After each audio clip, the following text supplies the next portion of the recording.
बिस्मिल्लाहिर्रहमानिर्रहीम। Dear students, अस्सलाम वालेकुम।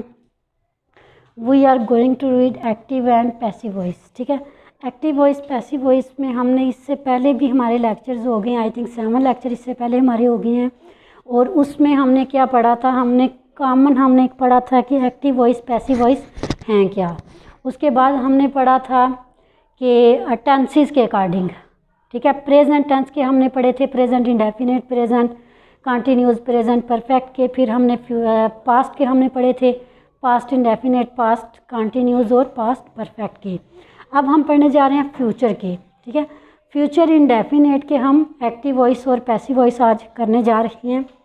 इसमें सबसे पहली जो चीज़ मैंने आपको कॉमन रूल्स में उन सारे लेक्चर्स में मैं आपको लिख के बताती रही हूँ। ठीक है, प्रोनाउंस का मैं बताती रही हूँ। जैसे अगर यहाँ पे मैंने आपको बताया कि जहाँ पर ये देखें हमारा ये नाउन है, इस नाउन को तो हमने चेंज नहीं करना, गर्ल तो गर्ल ही रहेगी ना। लेकिन अगर हमारा यहाँ पर शी होता तो फिर हमने लास्ट पे जाके क्या करना था, हर हमने कर देना था। ही होता तो फिर हमने क्या कर देना था, उसको जब हमने पैसिव वॉइस में करना था तो फिर हम उसे हिम कर देते। दे होता तो हम दे को क्या करते, देम हम कर देते। वी होता तो वी को हम अस कर देते। ठीक है, इसी तरह से यू जो है वो तो यू ही रहेगा, यू चेंज नहीं होगा। ठीक है, इट भी इट ही रहेगा। अब इसमें आप लोग ज़रा देखिए, हमने कॉमन रूल्स मैंने आपको इससे पहले मैं लिख के बताती रही हूँ, यकीनन आपको याद हो गए होंगे। अभी तक मेरे ख्याल से 6-7 लेक्चर हो गए हैं, 7 लेक्चर्स में आपने लिखे हुए वो देखे हैं। सबसे पहले हमने क्या करना है, एक्टिव वॉइस के सब्जेक्ट को हमने क्या करना है, पैसिव वॉइस का ऑब्जेक्ट बना देना है। ठीक है, एक्टिव वॉइस के सब्जेक्ट को हमने पैसिव वॉइस का ऑब्जेक्ट बनाना है, ये हमारी पहली बात होगी। दूसरी बात, हमने हेल्पिंग वर्ब क्या करना है, टेंस के अकॉर्डिंग लगाना है। ठीक है, हेल्पिंग वर्ब हमारा क्या होगा, हमारा टेंस के अकॉर्डिंग होगा। उसके बाद फॉर्म ऑफ वर्ब हमेशा मैं आपको बताती हूँ कौन सी होती है, जब भी पैसिव वॉइस बनेगा तो फॉर्म ऑफ वर्ब कौन सी होगी, थर्ड होगी। ठीक है, हमेशा थर्ड फॉर्म ऑफ वर्ब होगी, जब भी पैसिव बनेगा थर्ड फॉर्म ही होगी। ये हो गया। उसके बाद हमने एक्टिव वॉइस के ऑब्जेक्ट को क्या करना है, पैसिव वॉइस का सब्जेक्ट बना देना है। ठीक है, एक्टिव वॉइस के ऑब्जेक्ट को हमने क्या कर देना है, पैसिव वॉइस का सब्जेक्ट बना देना है। और जब हमने एक्टिव वॉइस के सब्जेक्ट को हमने पैसिव वॉइस का ऑब्जेक्ट बनाना है तो उससे पहले हम क्या लगाएंगे, द हम लगाएंगे। ठीक है, उससे पहले हम क्या लगाएंगे, बाय हम उससे पहले लगाएंगे। क्या लगाएंगे, बाय लगाएंगे। अब हमने ये 5 रूल्स देखे, 5 इनमें देखें। सबसे पहले हमने एक्टिव वॉइस के सब्जेक्ट को क्या किया, पैसिव वॉइस का ऑब्जेक्ट बना दिया, और उसको ऑब्जेक्ट बनाने से पहले हमने बाय लगाना है, ये सेकंड रूल हो गया। बाय लगाना है इससे पहले, ये सेकंड हो गया। अब थर्ड हमारा क्या है कि हेल्पिंग वर्ब हमेशा क्या आएंगे, टेंसेस के अकॉर्डिंग आएंगे, ये हमारा थर्ड रूल हो गया। फोर्थ वाला क्या है कि फॉर्म ऑफ वर्ब हमने जब भी पैसिव बनाना है तो थर्ड फॉर्म ऑफ वर्ब होगी। उसके बाद हमारा फिफ्थ वाला लास्ट रूल है कि एक्टिव वॉइस के ऑब्जेक्ट को हमने पैसिव वॉइस का क्या बना देना है, सब्जेक्ट हमने बना देना है। ठीक है, जैसे हमारे पास सेंटेंस क्या, the girl will win the race, the girl will win the race. Passive voice हमारा कैसे बना, the race will be won by the girl, the race will be won by the girl. इसमें आप ज़रा देखिए कि अब हमने ये द रेस, हमने दा भी हमने लगाया। अगर हम ये दा को हम इग्नोर कर दें, हम हाली लगाएं race will be won by the girl, तो फिर भी क्या होगा, ये 0.5 वाली मिस्टेक हो जाएगी आपकी। ठीक है, पूरे नंबर में से 0.5 वाली आप मिस्टेक कर देंगे। अगर यहाँ पर द गर्ल है तो यहाँ पर हाली हम गर्ल कर दें तो भी ये आपकी मिस्टेक कंसिडर होगी। इसके बाद हम इसकी एग्जाम्पल्स आगे कर लेते हैं। और यहाँ पर हमने क्या करना है, ये तो सबसे पहले मैंने आपको बताए रूल्स मैंने आपको बताए, लेकिन इसमें हमने क्या करना है, ये प्रेजेंट इंडेफिनेट है, फ्यूचर इंडेफिनेट है। और फ्यूचर इंडेफिनेट में क्या होता है, विल और शेल के साथ हमेशा कौन सी फॉर्म होती है, फर्स्ट फॉर्म होती है। ठीक है, विल और शेल के साथ हमेशा फर्स्ट फॉर्म होती है। लेकिन हमने इसको क्या करना है, हमने यहाँ पर आगे इसके हेल्पिंग वर्ब चेंज होते हैं। जिस तरह हमने पढ़ा था कि प्रेजेंट इंडेफिनेट में हमने प्रेजेंट कंटिन्यूस के हेल्पिंग वर्ब लगाने हैं, इसी तरह हमने पढ़ा था कि फ्यूचर पास्ट इंडेफिनेट में हमने पास्ट कंटिन्यूस के हेल्पिंग वर्ब लगाने हैं, और सेम उसी तरह से फ्यूचर इंडेफिनेट में भी हम क्या करेंगे, फ्यूचर कंटिन्यूस के हम हेल्पिंग वर्ब लगाएंगे। ठीक है, तो यहाँ पर फ्यूचर कंटिन्यूस के हेल्पिंग वर्ब भी हमारे पास क्या है, विल बी और शैल बी। ठीक है, क्या होगा फिर, बी यूज होगा आफ्टर, किसके बाद होगा, विल और शैल। ठीक है, विल और शैल के बाद क्या यूज होगा, बी। ये बी हम यूज करेंगे विल और शैल के बाद, जैसे विल बी, शैल बी। और विल और शैल का तो आपको पता है ना कि किसके लिए विल आएगा और किसके लिए शैल आएगा। हमने आई और वी के लिए हमेशा क्या करना है, शैल करना है। आई और वी के लिए क्या होगा, शैल होगा, और बाकी सब के लिए होगा विल। ये हमारी एक कॉमन मैंने आपको बताया। उसके बाद हम करते हैं आगे नेक्स्ट, एक एक सेंटेंस हम करते जाते हैं। सिंपल का, एक नेगेटिव का और एक इंटरोगेटिव का हम कर लेंगे ताकि आपको क्लियर हो। जैसे हमारे पास सेंटेंस है, my father will drive a car. My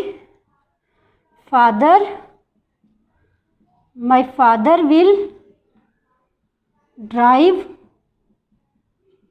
a car. ठीक है, my father will drive a car. तो अभी मैंने आपको बताया, तो हमने सबसे पहले क्या करना है, अ कार हमारा ऑब्जेक्ट है, इसको हम क्या बनाएंगे, सब्जेक्ट। अ कार, अब हमने कंटिन्यूस का हेल्पिंग वर्ब लगाना है, तो वो क्या है, विल बी और शैल बी। तो a car will be, car के लिए विल आएगा, क्योंकि आई और वी अगर हमारा सब्जेक्ट हो तो उसके लिए हमने शैल हमने लगाना है, और वो ये नहीं है, कार के लिए क्या होगा, will. A car will be. अब ड्राइव है ना, तो ये कौन सी है, ये है फर्स्ट। तो हमने यहाँ पर हमने कौन सी फॉर्म हमने लगानी है, हमने लगानी है थर्ड। तो थर्ड फॉर्म क्या होगी, driven, DRIVEN। A car will be driven by my father, ठीक है। A car will be driven by my father, क्या हो गया, a car will be driven by my father. ये हमने किया, सेम ऑब्जेक्ट को हमने उठा के क्या बना दिया है, सब्जेक्ट। ठीक है, यहाँ ये देखें, ये ऑब्जेक्ट है हमारा, तो इसको हमने बना दिया, यहाँ पर सब्जेक्ट हमने बना दिया। उसके बाद हमने टेंस को हमने चेंज किया, हमने third form of verb use की। उसके बाद हमने बाय हमने लगाया, बाय हमने किससे पहले लगाया, माई फादर से पहले। माई फादर हमारा यहाँ पर क्या है, सब्जेक्ट है, और इसको हमने क्या बना दिया, ऑब्जेक्ट हमने यहाँ पर इसे लाके बना दिया। ठीक है, हमारा सब्जेक्ट उठ के ऑब्जेक्ट बन गया है, ऑब्जेक्ट आके सब्जेक्ट बना है, और हमने प्रेजेंट कंटिन्यूस के हेल्पिंग वर्ब हमने लगाने थे, विल बी और शैल बी, और हमने यहाँ पर चूँकि कार है और इसके लिए विल आएगा, तो विल बी हमने लगाया, और हमने फॉर्म कौन सी लगाई, थर्ड फॉर्म। और जब हमने अपने सब्जेक्ट को ऑब्जेक्ट बनाया, उससे पहले हमने क्या लगाया, बाय। अब ये हमारी सिंपल की थी ना, ठीक है, ये हमारी सिंपल एक एग्जांपल थी। इसी तरह से हम एक नेगेटिव की भी एग्जांपल कर लेते हैं कि नेगेटिव सेंटेंस हमने कैसे करना है। ठीक है, नेगेटिव सेंटेंस है, she will not sweep the floor. She will not sweep the floor. ठीक है, ये हमारा negative sentence, she will not sweep the floor. अब हमने इसको क्या करना है, हमने क्या करना है, बी और विल के दरमियान में क्या आ जाएगा, नॉट आ जाएगा। ठीक है, नॉट कहाँ पर आएगा, बी और विल के दरमियान आ जाएगा। द फ्लोर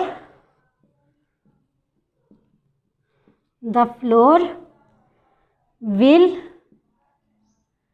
नॉट बी, अब स्वीप है तो स्वीप तो फर्स्ट फॉर्म है ना, तो इसकी थर्ड फॉर्म क्या होगी, swept. Swept, the floor will not be swept by, अब शी है, ये क्या है, प्रोनाउन है ना ये, तो इस प्रोनाउन को मैंने बताया था कि प्रोनाउन हम क्या करेंगे, चेंज हम करेंगे। तो शी है तो इसके बजाय क्या हो जाएगा, हर। ठीक है, the floor will not be swept by हर। ठीक है, शी को क्या बना दिया, हर बना दिया। अगर यहाँ पर किसी का नाम होता तो नाम को हमने उसी तरह ही लिखना था, वो हमने चेंज नहीं करना था, लेकिन प्रोनाउन आ गया है तो प्रोनाउन को हमने चेंज किया है। इसी तरह ये हमारी नेगेटिव की एक एग्जांपल होगी। इसी तरह से हम एक करते हैं इंटरोगेटिव की। इंटरोगेटिव की एक एग्जांपल कर लेते हैं, जैसे है will they hunt the deer, will they hunt the deer, last पे आ जाएगा क्वेश्चन मार्क। ठीक है, क्वेश्चन मार्क लाजमी लगाना है। Will they hunt the deer, ये इंटरोगेटिव सेंटेंस हो गया। अब इसको हमने क्या करना है, हमेशा स्टूडेंट्स यहाँ पे जो मिस्टेक करते हैं ना, ये उठा के सबसे पहले इंटरोगेटिव में भी लगा देते हैं, क्योंकि आप नेगेटिव और सिंपल सेंटेंसेस के आप आदि हुए होते हैं ना, तो ये नहीं करना, बल्कि इंटरोगेटिव को इंटरोगेटिव ही रखना है। ये देखना है कि आपका सब्जेक्ट अब कौन सा बनने वाला है, इसके साथ विल आएगा या शैल आएगा। तो डियर के साथ विल ही आएगा, क्या होगा, will the deer, will the deer be hunt, will the deer be hunted आएगा, क्योंकि यहाँ पर हंट कौन सी है, ये फर्स्ट है, तो हमने इसके थर्ड हमने लगानी है, तो क्या आएगा, हंटेड। अब क्या हमने लगाना है, बाय हमने लगाना है, बाय, तो ये अगेन हमारा क्या आ गया, प्रोनाउन आ गया, तो दे को हमने किस में कर देना है, देम में, तो फिर लास्ट पे हमारा क्वेश्चन मार्क आ जाएगा। ठीक है, they will hunt the deer, will the deer be hunted by them, will the deer be hunted by them. हमने क्या किया, हमने क्वेश्चन वर्ड को हमने स्टार्ट में ही रखा, क्योंकि हमने इंटरोगेटिव को इंटरोगेटिव ही रखना है, उसे हमने सिंपल या नेगेटिव नहीं बनाना। तो इंटरोगेटिव है तो हमने विल को स्टार्ट में ही रखा, ऑब्जेक्ट को हमने उठा के सब्जेक्ट बना दिया। ठीक है, उसके बाद हमने टेंस हमने लगा लिया, हमने थर्ड फॉर्म लगाई। ठीक है, आपने सब्जेक्ट को ऑब्जेक्ट बनाने से पहले हमने बाय लगाया और दे को हमने क्या कर दिया, देम। तो ये हमारा यकीनन आपको ये समझ आ गया होगा। इस तरह से हमारा फ्यूचर इंडेफिनेट टेंस भी कंप्लीट हो गया है। ठीक है, तो इसको आप लोगों ने करना है, एटलीस्ट आपने 5 आपने सिंपल सेंटेंसेस, 5 नेगेटिव और 5 आपने इंटरोगेटिव सेंटेंसेस जो हैं वो अपनी नोटबुक पे खुद से करके देखने हैं। ठीक है जी, अल्लाह हाफिज़।